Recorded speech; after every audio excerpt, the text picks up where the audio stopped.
Akkam jirtu maatiiwwan Taaddeetuuf kan biyya keessaaf biyya alaa teessanii nu hordoftanii barnoota keenya yeroo darbee keessatti jechoota sagalee irra butaa qaban waliin barannee turre. Maarree har'as kan waliin barannu jechootuma sagalee irra butaa qaban kan waliin barannu ta'a. Maarree isin immoo kan isinirraa eegamu warra maatii keenya hin taaneef yuutuubii keenya sheer gochuudhaan bira nuuf qaqqabsiistanii akka isaan maatii keenya ta'anii barnoota kana nurraa baratanii fi sheer bira akka nuuf geessan kabajaan isin gaafannaa. Har'aa barnoota nun waliin barannu jechoota sagalee irra butaa qaban jechuudha. Kallattumaan gara barnoota keenyaa. Jechoota sagalee irra butaa qaban jechuuni maal jennee turre viidiyoo yeroo darbee keessatti sagalee irra butaa jechuun dubbifamaan gosa garaagaraa walitti aanee yoo barraa'ee jecha sagalee irra butaatu irra uumamaa jechuudha. Maaliin jedhee dubbifamaan gosa garaagaraa walitti aanee yoo barraa'ee jecha sagalee irra butaatu uumamaa jechuudha. Mee kana waliin haa dubbisnu. Amma kana akkuma yeroo sagalee dheeraa fi sagalee gabaabaa waliin dubbisaa turre sana sagalee kana lamaan walitti fidneetu jecha uumnaa jechuudha. Sababni isaa qubeef qubeen maal ta'u jennee sagalee ta'u jennee sagaleef sagaleen immoo maal ta'u jennee jecha ta'uu jenne. Kanaaf sagalee irra butaallee akka kanatti uumuu dandeenya. Fakkeenyaaf sagalee kana gaafa uumnu kana maal jennee dubbisnaa? Furdaa. Kana lamaan sagalee kana lamaan gaafa walitti fidnu jecha maal jedhu argannaa? Furdaa. Furdaa. Jecha furdaa jedhu keessatti dubbifamaan gosa garaagaraa mee ilaalaa kana. Kuni qubee raati. Kuni qubee daati. Raanis qubee dubbifamaa addaadha. Daanis qubee dubbifamaa addaadha. Jarreen kun gaafa walitti dhufanii sagalee maal kennu? Sagalee irra butaa kennu jechuudha. Maaliif? Furdaa maaf jennee dubbifamaan maaldhaa? Dubbachiiftuun alaa sagalee mataa isaa hin qabu. Kan sagalee mataa isaa qabu maalidha jennee dubbachiiftuudha jenne. Kanaafi raa fi daa kana gidduu aan waan hin jirree fi fur jennee dhiisnaa jechuudha. Kana sagalittii kan ammasitti fur. Isa booddee immoo sagalee isa qabu daa isa kanatti waamnaa jechuudha. Kanaafi gaafa sagalee kana walitti fidnu jecha maal jedhu arganna ree? Jecha furdaa jedhudha argannaa jechuudha. Itti aansee kana gaafa dubbisnu ardii. Gaafa sagalee kana lamaan walitti fidnu ardii. Ardii. Dorgommii. Gaafa walitti fidnu maal jedhaa? Dorgommii. Dorgommii. Arjoomuu. Gaafa sagalee kana lamaan walitti fidnu arjoomuu. Arjoomuu. Barsiisaa. Siisaa. Gaafa walitti fidnu jecha maal jedhu argannaa? Barsiisaa. Barsiisaa. Jaldeessa. Deessa. Gaafa walitti fidnu sagaleewwan kana jaldeessa. Jaldeessa jecha jedhu argannaa jechuudha. Baay'ee gaariidha. Al tokko isiniin dubbisaa. Furdaa. Furdaa. Ardii. Ardii. Dorgommii. Dorgommii. Arjoomuu. Arjoomuu. Barsiisaa. Barsiisaa. Jaldeessa.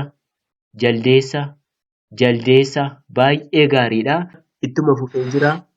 Kun maal jedhaa? Jechoota sagalee irra butaa qaban.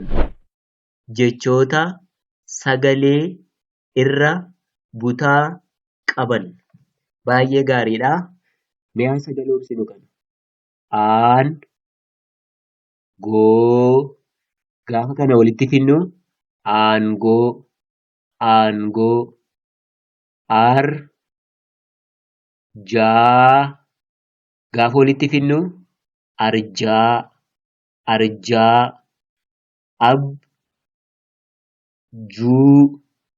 Abjuu. Gaafa kana walitti fidnu abjuu. abjuu, adam, suu gaafa walitti fidnu adamsuu,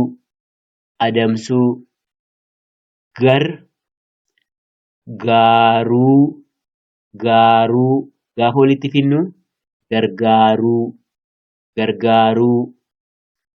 wal qixa gaafa kana walitti fidnu walqixa. Baay'ee gaariidha. Isiniin dubbisa al tokko aangoo,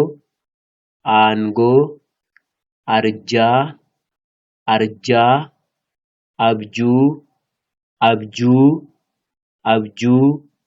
adamsuu,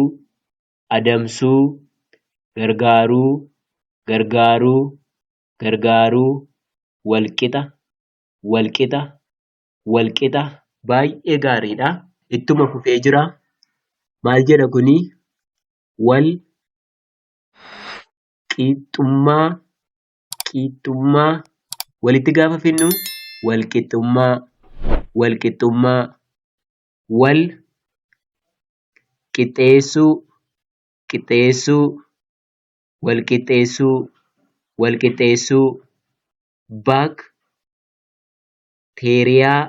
baakteeriyaa gaafa walitti fidnu baakteeriyaa,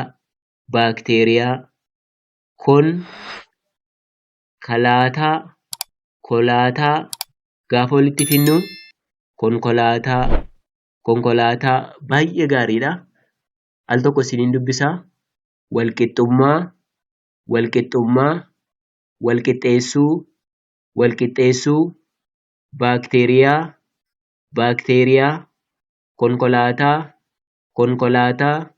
konkolaataa jedha. Baay'ee gaariidha. Jechoonni kun maalalee jechoota sagalee irra butaa qabanii jechuudha. Barumsa keenyarraa akka waan guddaa barattanii abdii guddaa qabna.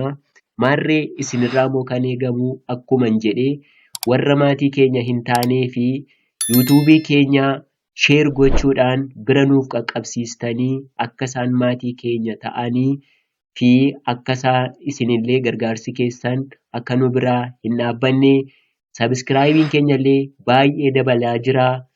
Namni du'atullee saayitiin isaas baay'ee ol ka'aa jira. Nu gammachiisee jennaan viidiyoo dafniif gadi lakkisaa jirra. Sababni isaa gargaarsi keessan nuufillee murteessaadha. Yoo isin nuuf hirmaannaan keessan nuuf baay'ee barbaachisaadha. Yoo isin irratti nu hirmaattan nutillee beekumsa isiniif qooduu fi duubatti hin jennu wal qabannee barnoota afaan Oromoo waliin haa barannuuni. Dhaamsa kiyyaa ammas irra deebi'ee warra maatii keenya hin taaneef bira akka nu qaqqabsiistanii maatii keenya akka ta'aniif kabajaan isin gaafannaa. Barnoonni keenya har'aa kanasuma irratti nu ga'u ta'a. Waan nu dhaggeeffattaniif guddaa galatoomaa. Oolmaa gaarii qabaadhaa isiniin jenna.